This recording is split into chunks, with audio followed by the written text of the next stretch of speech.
সরকারি চাকরিতে মৌখিক ইন্টারভিউ বন্ধ করতে হবে। প্রধানমন্ত্রী নরেন্দ্র মোদীর বিশেষ নির্দেশ। মুখ্যমন্ত্রী ডক্টর মানিক সাহার গুরুত্বপূর্ণ বক্তব্য শুনুন। থাকুন নিউজ ত্রিপুরা ওয়ান চ্যানেলের সাথে। কেন সরকারি চাকরিতে ভাইবা মৌখিক ইন্টারভিউ বন্ধ করতে হবে শুনুন। মুখ্যমন্ত্রী ডক্টর মানিক সাহা কি বলছেন, প্রধানমন্ত্রী কি নির্দেশ দিয়েছেন, পুরো বক্তব্যটা শুনুন। তারপর এই নিয়ে কিছু কথা বলবো আপনাদের সাথে। আগে একটা সবসময় প্রসেশন হতো পলিটিক্যাল, যেহেতু এখন পলিটিক্সে আছে, পলিটিক্যাল আগের যে সিচুয়েশন থাকতো সবাই ধরে নিত যে যদি কোনো নেতার সাথে যুক্ত না থাকা যায়, কোনো পার্টির সাথে যদি যুক্ত না থাকা যায়, তাহলে চাকরি কোনো অবস্থায় পাওয়া যাবে না, এরকম একটা কিন্তু মাইন্ডসেট ছিল। প্রধানমন্ত্রী যে বারবার বলছেন ইন্টারভিউ নেওয়া বন্ধ করে দাও, নো ইন্টারভিউ, রিটেন এক্সাম, তাহলে চাকরি কোনো অবস্থায় পাওয়া যাবে না, এরকম একটা কিন্তু মাইন্ডসেট ছিল। প্রধানমন্ত্রী যে বারবার বলছেন ইন্টারভিউ নেওয়া বন্ধ করে দাও, নো ইন্টারভিউ, রিটেন এক্সাম। ইন্টারভিউর মধ্যে সমস্যা কেন ভয় থাকবে? যদি আমি 85% রাখি আর 15%, সমস্যা হয় কি অনেক সময় ওইখানেও মানে একটা ইনফ্লুয়েন্স করার চেষ্টা হয়। আমাদের সম্মানিত চিফ সেক্রেটারি মহোদয় একটা মিটিংয়ে গিয়েছেন, সেখানে উনি বারবার সমস্ত অল ইন্ডিয়ার চিফ সেক্রেটারি গেছেন, সেখানে বলেছেন ইন্টারভিউ বন্ধ করে দিন, আপনারা প্রপার যাতে গাইডলাইন্স আছে সেই গাইডলাইন্স অনুসারে আপনারা পরীক্ষা নিন, কোথাও কারো কেয়ার যাতে দিতে না হয়। উনি বলেছেন যে একটা গরিব লোক, একটা গরিব ব্যক্তি, গরিব ফ্যামিলির লোক, সে যখন বাড়ি থেকে বেরোয় ও জানে না যে কাকে ধরবে, তার তো অ্যাপ্রোচই নেই কোথাও যাওয়া। তো ওই লোকটার কথা চিন্তা করে এখন বলছে যে ট্রান্সপারেন্সির মাধ্যমেই যেন সেটা হয়। আপনাদের এই ব্যাচ কোনোদিন বলবে না যে আরো ওই ব্যাচ, এটা তো এরকম অনেক সময় শুনি কানে অনেক কথা আসে আমাদের, সেখান থেকে কিন্তু you are free from that, you are not polluted. নিজেকে কিন্তু অনেক সুযোগ সুবিধা হবে বলার ক্ষেত্রে, কাজের ক্ষেত্রে। শুনলেন মাননীয় মুখ্যমন্ত্রী প্রফেসর ডক্টর মানিক সাহার বিশেষ বক্তব্য।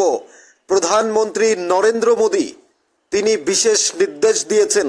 আমরা সরকারি চাকরির ক্ষেত্রে দেখি যে মৌখিক ইন্টারভিউ ভাইভা নেওয়া হয়, টেস্ট, যেটা মৌখিক টেস্ট নেওয়া হয় সেটা বন্ধ করতে হবে। কারণ সরকারি চাকরির ক্ষেত্রে সমস্ত জায়গায় যে মৌখিক পরীক্ষা নেওয়া হয় রিটেন এক্সামের পর, কোথাও 15, কোথাও 30, কোথাও 20, এই যে মৌখিক পরীক্ষা ইন্টারভিউ সেগুলো বন্ধ করতে হবে। কারণ সেখানেও সমস্যা সৃষ্টি হয় কোথাও গিয়ে।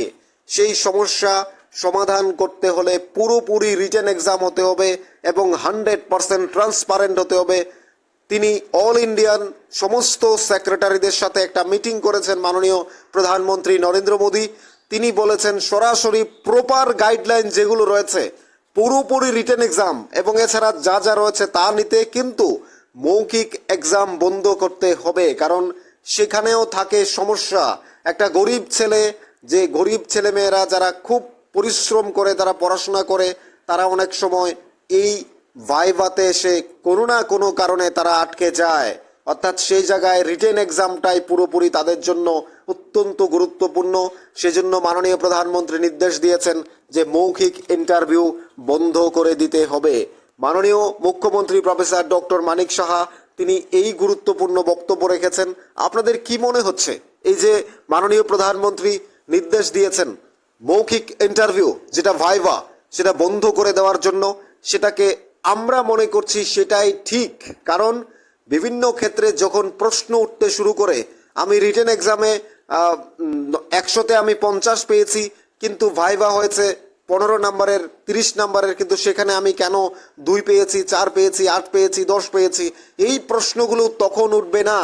তখন প্রশ্নগুলো সরাসরি উঠবে যে রিটেন এক্সাম 100-তে হলে ঠিক সেখানে কত পেয়েছো সরাসরি, 200-তে এক্সাম হলে কত পাওয়া গেছে, 150-তে এক্সাম হলে কত পাওয়া গেছে, সরাসরি সেটা চলে আসবে ওয়েমার্কশিটের মার্কটা। তখন আর ভাইভার জন্য একটা অপেক্ষা করতে হবে না, কিংবা ভাইভার জন্য ওয়েট করতে হবে না। একবার রিটেন এক্সাম দেওয়ার পর আবার ভাইভার জন্য ওয়েট করতে হবে, সেই দিনের পর দিন সেটা বন্ধ হয়ে যাচ্ছে। ত্রিপুরা রাজ্যেও সেটা বন্ধ হয়ে যাবে। রাজ্যের মাননীয় মুখ্যমন্ত্রী প্রফেসর ডক্টর মানিক সাহা অত্যন্ত গুরুত্বপূর্ণভাবে তিনি তুলে ধরেছেন কথাগুলো। মাননীয় প্রধানমন্ত্রী, আমাদের দেশের মাননীয় প্রধানমন্ত্রী নরেন্দ্র মোদী, তার সর্বদিকে সব সময় নজর রয়েছে। অর্থাৎ কেন নজর রয়েছে, এই ধরনের প্রশ্নগুলো, এই ধরনের কথাগুলো তিনি নিশ্চয়ই তার কাছে পৌঁছেছেন। মাননীয় প্রধানমন্ত্রী এগুলো উপলব্ধি করতে পেরেছেন এবং ছাত্রদের আগামী দিনে যারা সরকারি চাকরিতে বসবে কিংবা সরকারি চাকরি করছে, সরকারি চাকরির জন্য ইন্টারভিউ দিচ্ছে, নিশ্চয়ই প্রধানমন্ত্রীর সেদিকে নজর রয়েছে, সেদিকে দৃষ্টি রয়েছে এবং প্রধানমন্ত্রী নিশ্চয়ই সেই ধরনের কোনো না কোনোভাবে রিপোর্টটা পেয়েছেন, তিনি বুঝতে পেরেছেন এবং তার ফলেই নির্দেশ দিয়ে দিয়েছেন অল ইন্ডিয়ান সমস্ত সেক্রেটারিদের। সেখানে মিটিং ছিল, সেখানে তিনি বলে দিয়েছেন যে মৌখিক কোনো ইন্টারভিউ হবে না, মৌখিক ইন্টারভিউ বন্ধ করতে হবে, ভাইভা টেস্ট যেটা সেটা বন্ধ করে দিতে হবে, রিটেন এক্সাম সহ অন্যান্য যত প্রপার প্রসেসিং রয়েছে, রিয়েল গাইডলাইন রয়েছে, সেগুলো মেনে চাকরি দেওয়া হবে। আর কেউ যেন ট্রান্সপারেন্টির বাইরে গিয়ে কোনো চাকরিতে বসতে না পারে, কেউ যেন অস্বচ্ছভাবে চাকরি না পায়, সেদিকটা দেখার জন্য সেজন্যই এই রিটেন এক্সাম, সেজন্য এই বিশেষ সিদ্ধান্ত। মাননীয় প্রধানমন্ত্রী নরেন্দ্র মোদীর এই সিদ্ধান্ত অত্যন্ত গুরুত্বপূর্ণ এবং সময় উপযোগী। কারণ একদিকে ভাইভা টেস্ট হলে আমাদের যারা ইন্টারভিউতে বসে যারা পরীক্ষা নেন, তারা আমাদের ছেলে মেয়েদের বা যারা আগামী দিনে চাকরি করবে তাদেরকে যাচাই বাছাই করতে পারে, একটা সুযোগ থাকে।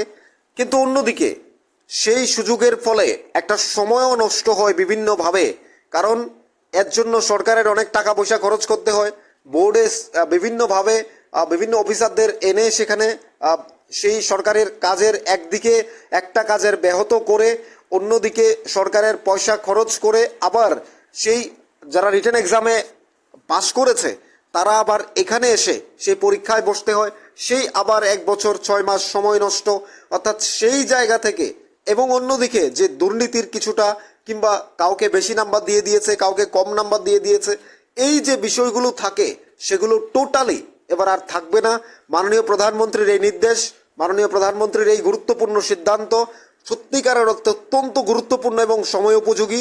এবং মাননীয় মুখ্যমন্ত্রী যে বক্তব্য রেখেছেন যে কোথাও কোথাও তাদেরকে বিভ্রান্তি করার চেষ্টা করে এই নাম্বারগুলোর মধ্য দিয়েও এই যে মৌখিক ইন্টারভিউ, সেখানে কোথাও না কোথাও গিয়ে কিছু সমস্যার সৃষ্টি হয়, কিছু গুরুত্বপূর্ণ খবর পাওয়া যায় যেখানে কাউকে বেশি নাম্বার দেওয়া হয়েছে, কাউকে ব্যক্তিগতভাবে দেওয়া হয়েছে, কারোর পরিচিত কারোর অপরিচিত বিভিন্ন প্রশ্ন উঠতে শুরু করে, সেগুলো টোটালি এবার শেষ হয়ে যাচ্ছে। সেখানে রাজ্যে নতুন করে সারা দেশে মৌখিক ইন্টারভিউর পরিবর্তে ফুল রিটেন এক্সাম, এবার সম্পূর্ণ মেধা তালিকাটা একবারেই আসবে, 2বার 3বার আর প্রকাশ করা হবে না, একেবারেই আসছে মেধা তালিকা। যেখানে বসবে, রিটেন এক্সাম দেবে, সেখান থেকে ক্লিয়ার হবে কত পেয়েছো না পেয়েছো, তার পরবর্তীতে চাকরিতে নিয়োগ করা হবে প্রপার গাইডলাইন মেনে। মাননীয় প্রধানমন্ত্রীর এই নির্দেশ, সময় উপযোগী সিদ্ধান্ত, মুখ্যমন্ত্রীর এই বিশেষ বক্তব্য, একটা বলা যায় সারা দেশ জুড়ে এই এক ঐতিহাসিক সিদ্ধান্ত এবং গুরুত্বপূর্ণ। আপনাদের কি মনে হয়, যারা আগামী দিনে চাকরিতে ইন্টারভিউ দেবেন কিংবা যারা চাকরি প্রার্থী রয়েছেন এবং যারা ইন্টারভিউ দিয়ে পাশ করেছেন বিগত দিনে, যারা আগামী দিনে পরীক্ষা দেওয়ার জন্য অপেক্ষা রয়েছেন রিটেন এক্সামে, প্রধানমন্ত্রীর এই বক্তব্য, প্রধানমন্ত্রীর এই গুরুত্বপূর্ণ সিদ্ধান্ত, মাননীয় মুখ্যমন্ত্রীর এই গুরুত্বপূর্ণ বক্তব্য আপনারা কিভাবে দেখছেন জানাবেন কমেন্টস বক্সে। থাকুন নিউজ ত্রিপুরা 1 চ্যানেলের সাথে। চ্যানেলটিকে সাবস্ক্রাইব করুন, লাইক করুন এবং শেয়ার করুন। আমরা মনে করি প্রধানমন্ত্রী মোদীজির এই সিদ্ধান্তটা অত্যন্ত গুরুত্বপূর্ণ, কারণ এটা সময় উপযোগী এবং দায়িত্ব পালন করার মধ্যে। এবং অনেককে এই রিটেন এক্সামে পাশ করার পর অনেকে ভাবে আমি চাকরিটা পেয়েই গেছি, কিন্তু ভাইভাতে দেখা যায় সে আর পায়নি। অনেকে দেখা যায় রিটেন এক্সামে পেল 100-এ 50, কিন্তু ভাইভাতে পেল সে 5, কিন্তু দেখা গেল 55। কেউ একজন দেখা গেল সে রিটেন এক্সামে পেল 45, কিন্তু ভাইভাতে পেল 12 কিংবা 13, সে পেয়ে গেল 53, 56 বা 58 পেয়ে। ওই যে রিটেন এক্সামে 50 পেয়েছে কিন্তু যে রিটেন এক্সামে 45 পেয়েছে সে চাকরি পেয়ে গেল, কিন্তু যে 50 পেলো সে পেল না। এই যে জাজ, এই যে সিস্টেম, সেখানেই মাননীয় প্রধানমন্ত্রী বুঝে গেছেন যে রিটেন এক্সামটাই আমাদের জন্য হবে সবচেয়ে গুরুত্বপূর্ণ আগামী দিনে চাকরির ক্ষেত্রে, সরকারি চাকরিতে সমস্ত জায়গায় এটা হবে বিশেষ সিদ্ধান্ত। তাই মাননীয় প্রধানমন্ত্রীর এই নির্দেশ, মাননীয় মুখ্যমন্ত্রীর এই বিশেষ বক্তব্য আমরা সাধুবাদ জানাই, আমরা স্বাগত জানাই নিউজ ত্রিপুরা 1 চ্যানেলের পক্ষ থেকে। মাননীয় প্রধানমন্ত্রী এই সময় উপযোগী সিদ্ধান্ত নিয়েছেন, অত্যন্ত গুরুত্বপূর্ণ সিদ্ধান্ত গ্রহণ করেছেন।